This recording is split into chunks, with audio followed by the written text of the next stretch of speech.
Hello, Nick Vandekar, selling the main line with Long & Foster Real Estate. Today I am meeting up with a member of my team, Shawn, DeAngelo of Prosperity Home Mortgage, and we are addressing one of the questions which many people have about mortgage and buying a home.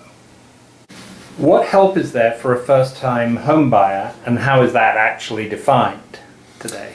So we'll start with the definition. Definition of a first-time home buyer is that, and this goes for any amount of borrowers at the loan. I often get asked, like, well, I'm a first-time home buyer, but my husband or wife isn't.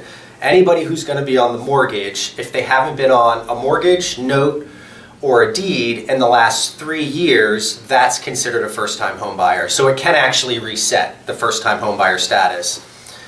If we're talking about the biggest benefits that are available to first-time home buyers, it comes in the form of assets, whether it's lower down payment or assistance or grants. We can start with lower down payment. Both Fannie Mae and Freddie Mac, if you're a first-time home buyer, the minimum down payment is 3% versus what would normally be 5%. As far as assistance, we could talk all day about that. There are a lot of assistance out there. I'll use some of the more common examples. We're here in Pennsylvania. There's a state agency known as PHFA. They cover the whole state, and you can run an FHA loan through it. You can run a conventional loan through it. They have a bit more competitive rates in a lot of circumstances, but really the bigger benefit kind of comes back to overall assets and what they need for down payment and closing costs. They have several down payment and closing cost assistance programs, mortgage credit certificates that can help a borrower get money back on their mortgage interest. And essentially what they're trying to do is give them a second mortgage that gets applied to their closing costs and down payment. So that covers the whole state. But then you have the individual counties within the state.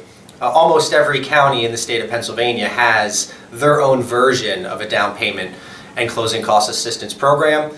And then you can also start getting into the grants where if you think of these assistance programs, a lot of them are second mortgages that go on the property, and you either pay them as you normally would your first mortgage, so month over month you're paying it off. Many are forgiven over time.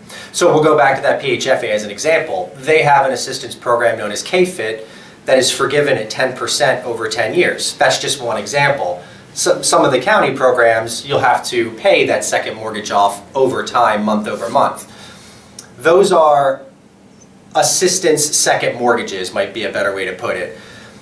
There are also grants available as well, where the money is granted to you, so you're not actually repaying it. And there is definite home buyer education that has to happen with all of this. Some of their guidelines are a little bit more strict, but to kind of put a bow on that, really the best way to look at it is there's state versions, county versions, and then grants. If it's a second mortgage, it's either forgiven or repaid monthly, and grants are essentially the monies then given to them if they complete the homebuyer education. Okay, great.